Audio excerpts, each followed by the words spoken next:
ಎಲ್ಲರಿಗೂ ನಮಸ್ತೆ. ಸಂಜೀವಾಣಿಗೆ ಸ್ವಾಗತ. ನಾನು ಮಮತಾಶ್ರೀ ಐನಾಪುರ್. ಇವತ್ತಿನ ಗಿಡಮೂಲಿಕೆ ಬಗ್ಗೆ ತಿಳ್ಕೊಳ್ತಾ ಹೋಗೋಣ. ಇವತ್ತಿನ ಒಂದು ವಿಶೇಷ ಗಿಡಮೂಲಿಕೆ ಹೆಸರು ಒಂದೆಳಗ.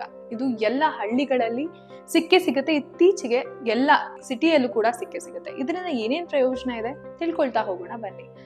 ಮೆದುಳು ಮತ್ತು ನೆನಪಿನ ಶಕ್ತಿಯನ್ನ ಹೆಚ್ಚಿಸುತ್ತೆ, ಸ್ಮರಣೀಯ ಶಕ್ತಿಯನ್ನ ಹೆಚ್ಚಿಸುತ್ತೆ, ಬುದ್ಧಿಯನ್ನ ಚುರುಕುಗೊಳಿಸುತ್ತೆ, ಮಕ್ಕಳಿಗೆ ಮತ್ತು ವಯಸ್ಕರಿಗೆ ಮೆದುಳಿನ ಕಾರ್ಯಕ್ಷಮತೆಯನ್ನ ಸುಧಾರಿಸುತ್ತೆ. ಹಾಗೆ ಮಾನಸಿಕ ಒತ್ತಡಗಳನ್ನ ಹಾಗೆ ಆತಂಕವನ್ನ ಖಿನ್ನತೆಯನ್ನು ಸಹ ಒಂದೆಳಗ ಸೊಪ್ಪಿನ ರಸ ಕಡಿಮೆ ಮಾಡುತ್ತೆ. ರಕ್ತ ಪರಿಚಲನೆ ಮತ್ತು ರಕ್ತ ಶುದ್ಧೀಕರಣಕ್ಕೂ ಸಹ ಸಹಾಯ ಮಾಡುತ್ತೆ.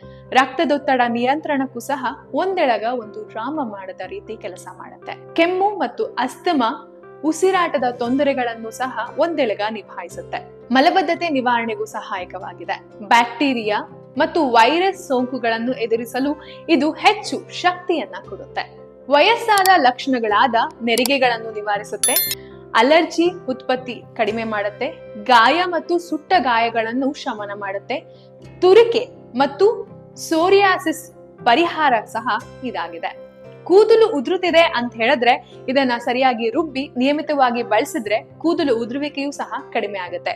ಈ ಒಂದೆಳಗ ಸೊಪ್ಪನ್ನ ಚಟ್ನಿ, ರಸಂ ಹಾಗೆ ತಂಬುಳಿ ಸಹ ಮಾಡ್ಬೋದು. ಅದ್ರ ಜೊತೆಗೆ ನಿಯಮಿತವಾಗಿ ಚಿಕ್ಕ ಮಕ್ಕಳು ಹಾಗೆ ದೊಡ್ಡವರು ಪ್ರತಿನಿತ್ಯ ಎದ್ದು ಈ ಒಂದೆಳಗ ಸೊಪ್ಪನ್ನ ಬಾಡಿಸಿ ಅದಕ್ಕೆ ಜೇನುತುಪ್ಪವನ್ನ ಸವರಿ ನಿಯಮಿತವಾಗಿ ಸೇವಿಸ್ತಾ ಬಂದ್ರೆ ಮೆದುಳಿನ ಚುರುಕುತನ ಆಗುತ್ತೆ. ಹಾಗೆ ಮರುವಿನ ಕಾಯಿಲೆ ಇದ್ರೂ ಸಹ ಇದರಿಂದ ನಿವಾರಣೆ ಆಗುತ್ತೆ.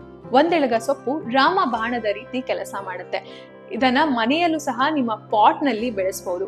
ಈ ಒಂದೆಳಗ ಸೊಪ್ಪಿನ ಬಗ್ಗೆ ನಿಮಗೆ ಮೊದಲೇ ಗೊತ್ತಿತ್ತಾ? ಗೊತ್ತಿದ್ರೆ ಕಮೆಂಟ್ ಮಾಡಿ. ಇದರಿಂದ ಇನ್ನಷ್ಟು ಏನಾದ್ರೂ ನಿಮ್ಗೆ ಮಾಹಿತಿ ಗೊತ್ತಿದ್ರೆ ನಮಗೂ ತಿಳಿಸ್ಕೊಡಿ. ಹಾಗೆ ನಿಮ್ಗೆ ಮುಂದೆ ಯಾವ್ದಾದ್ರು ಹೆಲ್ತ್ ಟಿಪ್ಸ್ ಬಗ್ಗೆ ಬೇಕು ಅಂತ ಹೇಳಿದ್ರೆ ಕಮೆಂಟ್ ಮಾಡಿ. ನಾವು ಅದನ್ನ ನೆಕ್ಸ್ಟ್ ವಿಡಿಯೋದಲ್ಲಿ ತೋರಿಸ್ತೇವೆ.